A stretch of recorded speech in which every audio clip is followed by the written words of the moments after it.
जय हिंद दोस्तों, स्वागत है आप सभी का हमारे YouTube channel student study platform पर।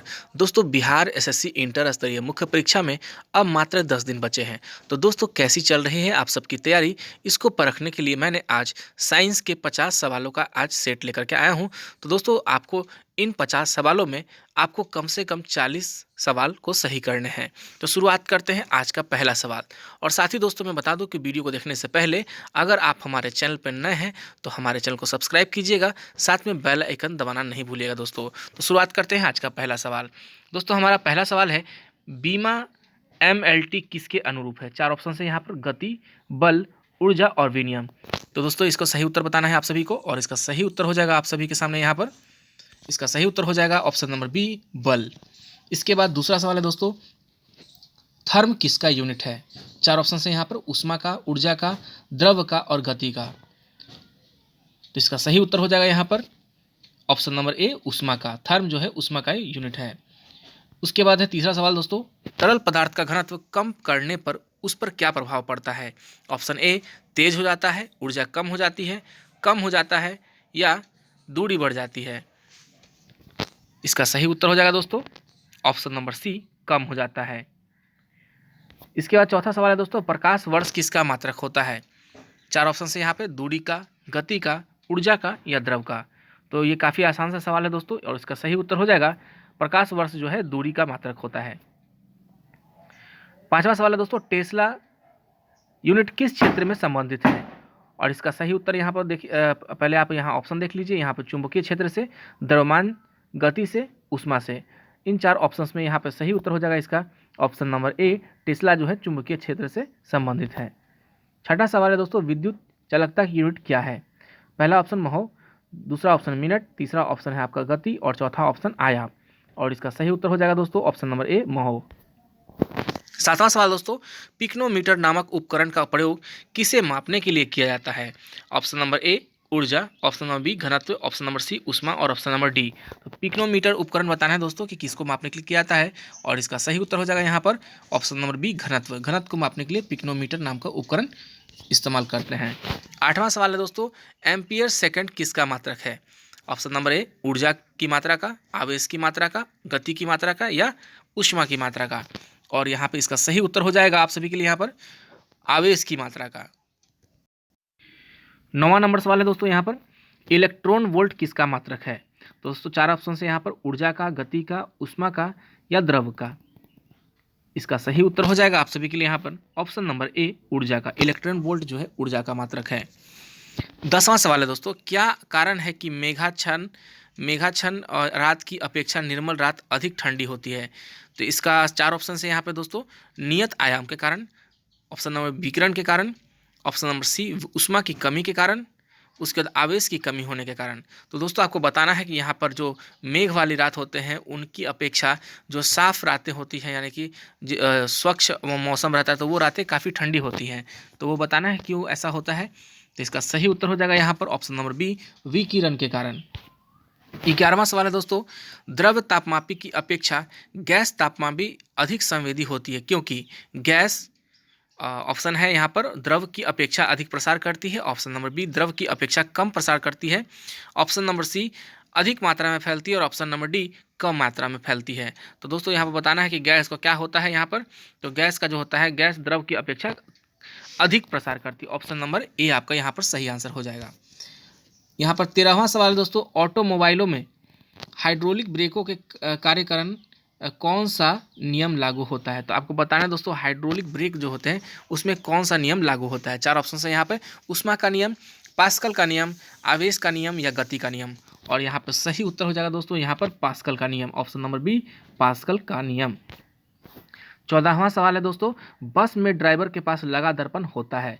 तो दोस्तों, जैसे कि बस में जो ड्राइवर बैठा होता है उसके साइड में जो मिरर होता है, तो वो कौन सा मिरर होता है यहाँ पर देख सकते हैं। यहाँ पर उत्तल दर्पण, सामान्य दर्पण, अवतल दर्पण और कैमरा।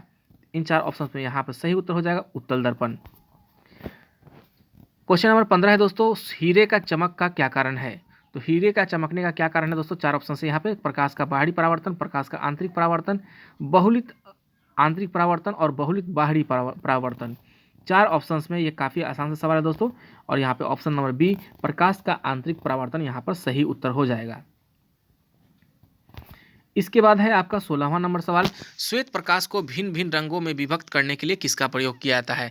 तो जैसा कि दोस्तों हम सभी जानते हैं कि श्वेत प्रकाश किसी चीज़ से पास होती है तो वो अलग अलग यानी कि 7 रंगों में विभक्त हो जाती है। तो इसमें 4 ऑप्शन है दोस्तों, प्रिज्म, अपवर्तन, कैमरा या उष्मा, और इसका सही उत्तर हो जाएगा प्रिज्म। जब हम प्रिज्म से श्वेत प्रकाश को पास कराते हैं तो वो बाहर जा कर के वो अलग अलग रंगों में विभक्त हो जाती है। 17वां सवाल है दोस्तों, किसी पिन होल कैमरा में हमें सामान्यतः क्या मिलता है। तो इसमें बताना है आपको सीधी छाप, उल्टी छाप, अपवर्तन या ऊर्जा। तो इसका सही उत्तर हो जाएगा यहाँ पर उल्टी छाप। किसी पिन होल कैमरा में हमें हमेशा उल्टी छाप मिलती है। 18वां सवाल है दोस्तों, जल का तालाब जो होता है कम गहरा दिखाई देने का क्या कारण है। दोस्तों हम सभी जानते हैं कि जब हम तालाब के अंदर झांकते हैं यानी कि तालाब की गहराई की तरफ देखते हैं तो हमें कम गहरा दिखाई देता है। तो आपको बताना है दोस्तों क्या कारण होता है, अपवर्तन, परावर्तन, प्रिज्म या सीधी छाप। इसका सही उत्तर हो जाएगा दोस्तों परावर्तन। परावर्तन होने के कारण ही जल का जो होता है जो तालाब होता है वो काफ़ी कम गहरा दिखाई देता है। 19वां सवाल है दोस्तों, प्रकाश का वेग सबसे पहले किसने मापा था। तो यहाँ पे 4 ऑप्शन है, न्यूटन, रोमर, हॉकिंस या डॉक्टर भाभा, और इसका सही उत्तर हो जाएगा यहाँ पर रोमर ने। प्रकाश का वेग सबसे पहले रोमर ने नापा था। 20वां सवाल है दोस्तों, फाउंटेन पेन किस नियम पर काम करता है। तो यहाँ पर 4 ऑप्शन है दोस्तों, केशिका क्रिया, गति की क्रिया, अपवर्तन की क्रिया या परावर्तन की क्रिया, और इसकी सही उत्तर हो जाएगी दोस्तों यहाँ पर केशिका क्रिया। फाउंटेन पेन जो होता है दोस्तों केशिका क्रिया पर काम करता है। इसके बाद 21वां सवाल है दोस्तों, रात में तारे क्यों चमकते हैं। 4 ऑप्शन है यहाँ पे, अनेक अपवर्तन के कारण, अनेक परावर्तन के कारण, ऊष्मा के कारण और ऊर्जा के कारण, और इसका सही उत्तर यहाँ पर हो जाएगा आप सभी के लिए यहाँ पर ऑप्शन नंबर ए अपवर्तन के कारण, अनेक अपवर्तन के कारण। 22वां सवाल है दोस्तों, रात के समय आवासीय क्षेत्र में शोर का अनुमानित स्तर है। तो दोस्तों रात के समय जो आवासीय क्षेत्र होते हैं उसका शोर का जो अनुमानित स्तर है यहाँ पर 4 ऑप्शन है, 54 डेसिबल, 45 डेसिबल, 37 डेसिबल और 39 डेसिबल। इसका सही उत्तर हो जाएगा यहाँ पर आपका 45 डेसिबल। 23वां सवाल है दोस्तों, सूर्य की ऊष्मा पृथ्वी पर कैसे पहुँचती है। 4 ऑप्शन है यहाँ पर, तेज गति के द्वारा, विकिरणों के द्वारा, तरंगों के द्वारा और कम गति के द्वारा। यहाँ पे 4 ऑप्शन में सही उत्तर हो जाएगा विकिरणों के द्वारा। सूर्य की ऊर्जा पृथ्वी पर विकिरणों के द्वारा पहुंचती है। 24वां सवाल है दोस्तों, वायुमंडल के ऊपरी भाग में ओजोन परत हमारी रक्षा किससे करती है।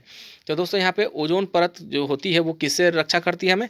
4 ऑप्शन है, विकिरणों द्वारा, पराबैंगनी किरणों से, ज्वलन किरणों से या हानिकारक किरणों से, और इसका सही उत्तर हो जाएगा दोस्तों ऑप्शन नंबर बी पराबैंगनी किरणों से। 25वां सवाल है दोस्तों, प्रकाश को सूर्य से पृथ्वी तक पहुंचने में कितना समय लगता है। तो दोस्तों हम सभी जानते हैं कि प्रकाश को सूर्य से पृथ्वी तक पहुंचने में समय लगता है। यहाँ पर 4 ऑप्शन है, 9 मिनट, 8.3 मिनट, 9.5 मिनट, 8.5 मिनट, और इसका सही उत्तर हो जाएगा 8.3 मिनट। 26वां सवाल है दोस्तों, एक सामान्य नेत्र के लिए सुस्पष्ट दृष्टि का न्यूनतम दूरी क्या है। इसका 4 ऑप्शन है यहाँ पे, 25 सेंटीमीटर, 35 सेंटीमीटर, 45 सेंटीमीटर और 20 सेंटीमीटर, और बताना है आपको कि सामान्य नेत्र से जो स्पष्ट दिखाई देने वाली दूरी होती है न्यूनतम, उसे कहते हैं हम 25 सेंटीमीटर। इसका सही आंसर हो जाएगा। 27वां सवाल है दोस्तों, लैंप की बत्ती में तेल किसके कारण ऊपर उठता है। यही सवाल दोस्तों मैंने बताया था कि फाउंटेन पेन में कौन सा इस्तेमाल करते हैं। 4 ऑप्शन है यहाँ पर, केशिकीय घटना, ऊर्जा के कारण, दबाव के कारण और कोशिकीय घटना के कारण। इसका सही उत्तर हो जाएगा दोस्तों यहाँ पर केशिकीय घटना के कारण होता है यहाँ पर। 28वां सवाल है दोस्तों, निकट दृष्टि दोष या मायोपिया को किस लेंस का प्रयोग करके ठीक किया जाता है। तो दोस्तों जिन्हें निकट दृष्टि दोष यानी कि मायोपिया हो जाता है तो उसे हम यहाँ पर देख सकते हैं उत्तल लेंस, अवतल लेंस, कठोर लेंस या सामान्य लेंस। तो दोस्तों उन्हें अवतल लेंस का प्रयोग कराया जाता है ताकि उनका जो दोष है तो होता है वो ठीक हो सके।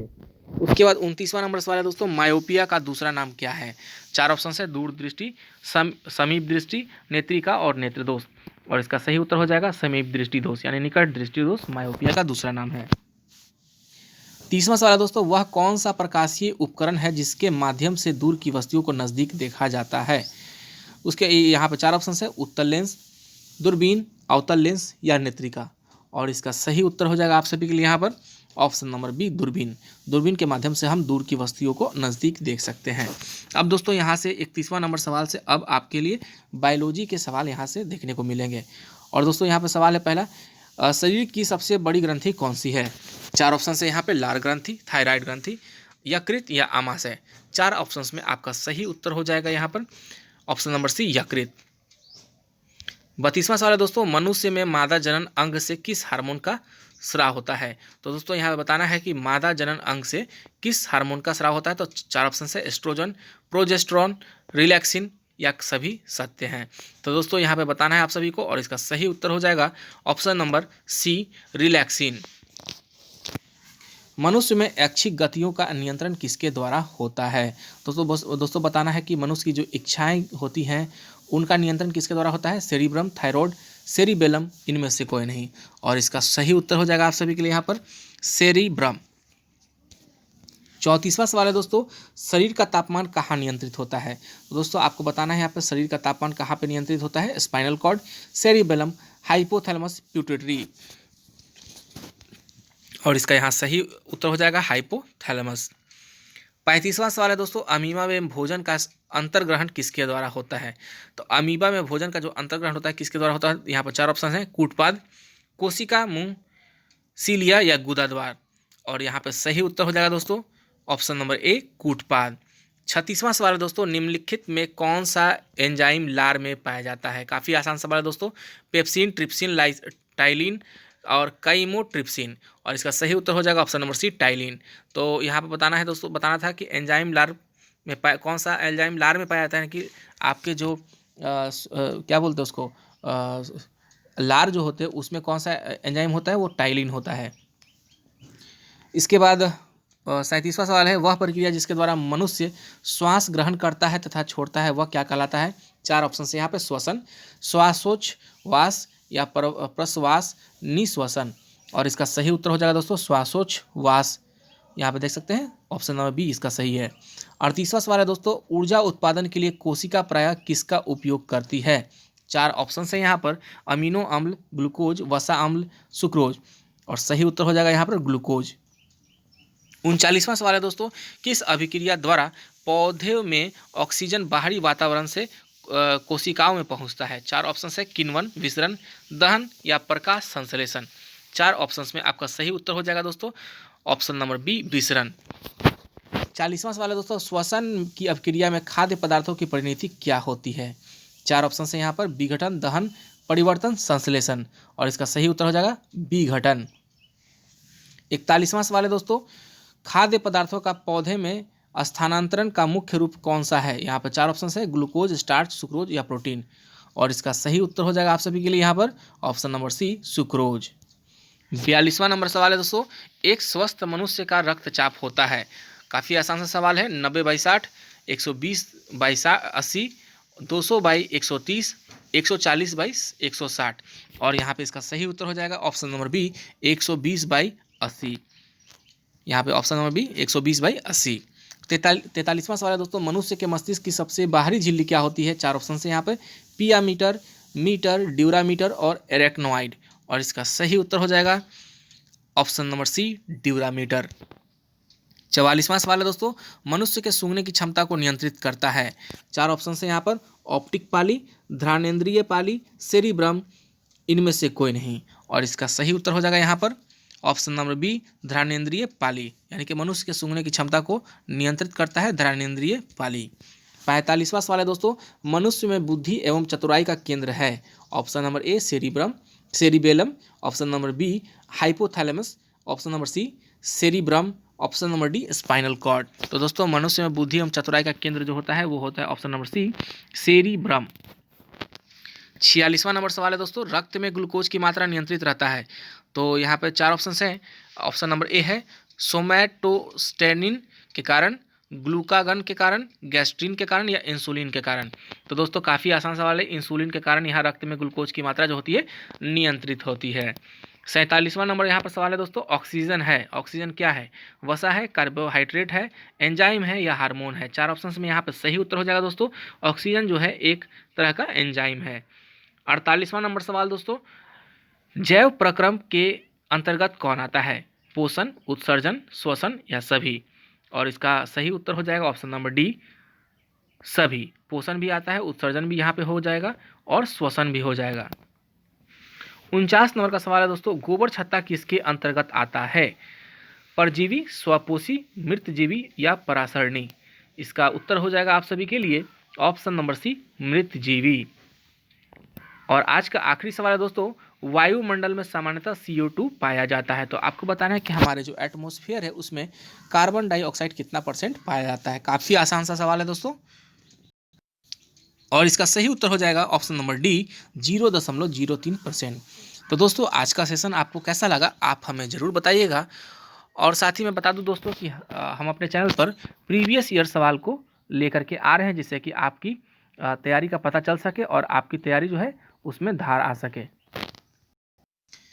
और साथ ही मैं बता दूं दोस्तों कि परीक्षा में अब मात्र 10 दिन है, तो 10 दिन के अंदर में बस वही सब चीज़ पढ़िएगा आप सभी जो कि आपने पहले पढ़ा है।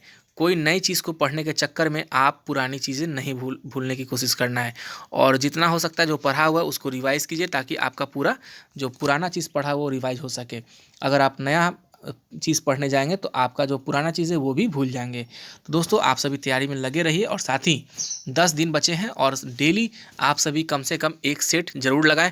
और साथ ही दोस्तों मैं एक और बात बता दूं कि जो छात्र हिंदी को काफ़ी आसान समझ रहे हैं उनके लिए एक हिदायत है कि आप हिंदी को इतना भी आसान नहीं समझिए, क्योंकि ये मेंस की परीक्षा है और जो एग्ज़ामिनर होते हैं जो वहाँ पर क्वेश्चन सेट करते हैं उनका यही काम होता है कि बच्चे को कम से कम हिंदी में फेल कराया यहाँ पर जा सके, ताकि उन्हें पेपर 2 का मेरिट बनाने में आसानी हो सके।